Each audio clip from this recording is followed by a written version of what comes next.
How to verify Telegram account. So hello guys, welcome back to my YouTube channel. In this quick tutorial I'll be showing you how to verify your Telegram account. So first thing, just head over to your Telegram application and make sure you are logged into your account. And as you can see, I've already created a channel. So once you created your channel on your Telegram application, just tap on this particular channel name.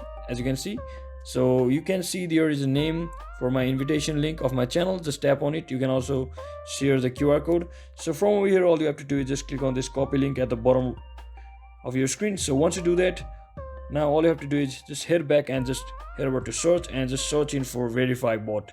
So just click on, I'll just click on start from over here, and I'll just paste my username which I just copied, that is about my channel. So once I do that, now I will just click on this continue now, and as you can see, it will say you that they can only verify active communities or channels. So please come back when you have posted something. That means I haven't posted anything relevant in this channel and it hasn't got many subscribers as well. So once they review that, your channel or account should be successfully verified. So I hope this video was helpful guys. If it was, don't forget to like and subscribe to the channel. See you on the next one.